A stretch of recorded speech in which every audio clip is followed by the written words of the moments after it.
Bila tubuh lalat diperbesar sampai 100 kali, sehingga terlihat jelas detail dan organ tubuhnya, begitu pula kemampuannya, maka siapapun yang melihat akan tercengang makhluk yang dipandang lemah, jijik, dan kotor itu. Ternyata memiliki kemampuan bermanuver luar biasa yang tidak sanggup ditandingi oleh kapal perang terbesar dan tercanggih sekalipun, ia mampu terbang dengan cepat untuk makhluk seukuran tubuhnya. Ia mampu berpindah dari satu tempat ke tempat lain dengan gesit per detiknya. Ia mampu mengepakkan sayap 200 hingga 400 kali. Tak heran jika ia mampu mengecoh pihak yang mengejarnya. Sungguh canggih bukan? Sampai pesawat tercanggih pun tak mampu menandingi kecepatannya. Pantas Allah berfirman, dan jika lalat itu merampas sesuatu dari mereka, tidaklah mereka dapat merebutnya kembali darinya. Amat lemahlah yang menyembah, dan amat lemah pula lah yang disembah. QS Al-Haji 22:73.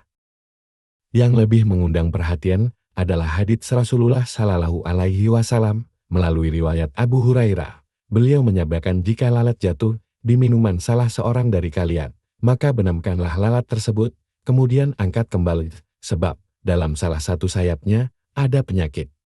Sedangkan pada sayap lainnya terdapat obatnya. Dunia sains modern menguatkan kebenaran hadits tersebut.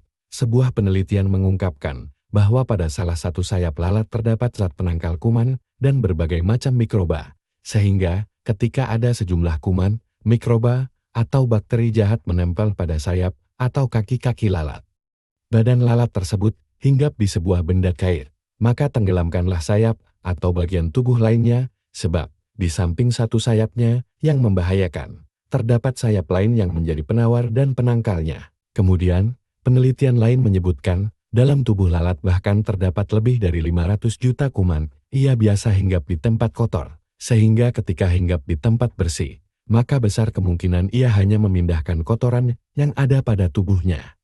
Maha benar Allah yang telah memfirmankan ayat 73 dalam surat Al-Hajj itu. Lalat juga dikenal sebagai serangga yang cepat perpindahannya. Jika hari ini ia berada di meja makan kita, maka pada hari kedua ia mampu berada di tempat sejauh 10 km. Setiap 10 hari, ia mampu melahirkan generasi atau lalat dewasa selanjutnya. Hal yang nyaris kita tidak percaya adalah jumlah sarafnya yang menyerupai jumlah saraf yang ada pada manusia. Kemudian matanya sangat kuat dan penglihatannya sangat tajam. Ia juga memiliki daya tangkap yang sangat tinggi. Uniknya, ia juga bisa marah besar bila terancam bahaya. Ia pun bisa belajar dan merasakan rasa sakit. Uniknya lagi, ia memiliki daya ingat cukup baik, padahal berat otaknya sangat kecil. Bila 1 gram dibagi 1 juta bagian, maka berat otaknya hanya 1 bagiannya. Meski demikian, ia mampu bekerja dengan cermat.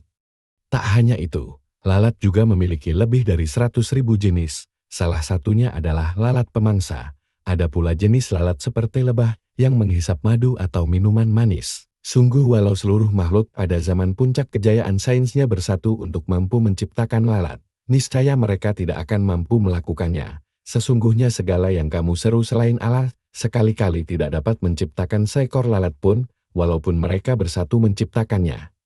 Dan jika lalat itu merampas sesuatu dari mereka, tidaklah mereka dapat merebutnya kembali darinya. Amat lemahlah yang menyembah, dan amat lemah pula lah yang disembah. QS Al-Haji 22:73. Bagaimana pula hadits Nabi Shallallahu Alaihi Wasallam mengetahui hakikat ini? Apakah beliau memiliki alat analisis? Apakah pada zaman itu sudah ada alat canggih seperti mikroskop?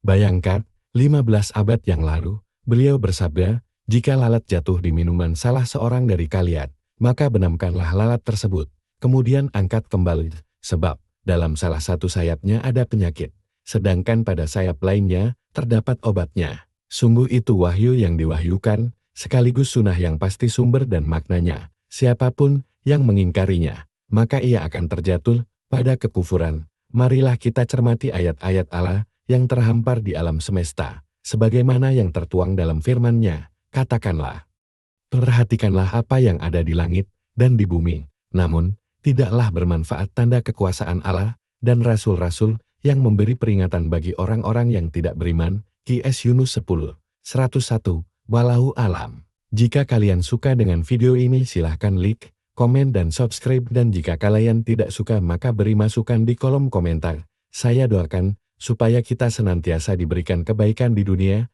dan akhirat serta dijauhkan dari asap api neraka dan dimasukkan dalam surga Firdausnya. Amin ya robbal alamin.